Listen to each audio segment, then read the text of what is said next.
এদেশের বিচারের কাঠামো ব্যবস্থা সম্পূর্ণরূপে ধ্বংস করে দিয়েছে। এদেশের মানুষ সুশাসন থেকে বঞ্চিত হয়েছে। মানুষের দ্রব্য মানুষের নাগালের বাইরে চলে গিয়েছে। এটার পরিবর্তে যখন আমরা বিএনপির নেতৃত্বের সরকার গঠন করে এদেশের আমরা সুশাসন যখন প্রতিষ্ঠা করতে পারবো, বিচার ব্যবস্থা যখন স্বাধীনভাবে যখন পরিচালিত হবে, এদেশের সকল মানুষের যখন বাক স্বাধীনতা থাকবে, এদেশের মানুষের যখন দ্রব্যমূল্য যখন তার নিয়ন্ত্রণের মধ্যে আসবে, এদেশের মানুষ যখন সঠিকভাবে গণতন্ত্র চর্চা করতে পারবে, যেদিন এগুলো আমরা করতে পারবো সেটাই হচ্ছে ফাইনাল খেলা, তখন আমরা চ্যাম্পিয়ন। আমাদের সেই জায়গায় যেতে হবে, আমাদের সেইখানে পৌঁছাতে হবে। আমরা কোয়ার্টার ফাইনালে ম্যাচ খেলে জিতে আমরা সেই ফাইনালে জিততে চাই, আমরা ফাইনালে জিতে চ্যাম্পিয়ন হতে চাই। এইগুলো করার জন্য সবার আগে আমাদের কি প্রয়োজন?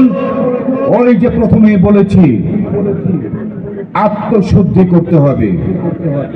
আত্মশুদ্ধি করার জন্য কি কি করণীয়, কি কি করতে হবে, ইতিমধ্যে কিন্তু আপনাদেরকে সেইগুলোও কিন্তু আমরা ভেঙে বলে দিয়েছি। অনুপ্রবেশকারীকে দলে ঢোকানো যাবে না।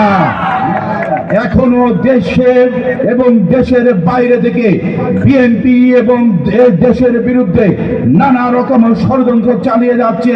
ওই খুনি মাফিয়া শেখ হাসিনা পালিয়ে গেছে, কিন্তু শেখ হাসিনার প্রেতাত্মারা এখনো বাংলাদেশের বিভিন্ন জায়গায় তারা বহাল তবিয়তে আছে কিনা?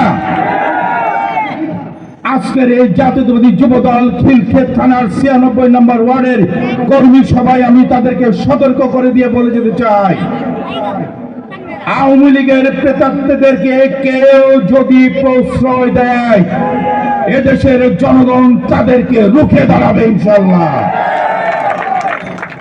আওয়ামী লীগের প্রেতাত্মাদেরকে কেউ যদি পুনর্বাসন করার চেষ্টা করে, এদেশের জনগণ তাদেরকে নির্বাচনে পাঠাবে ইনশাআল্লাহ।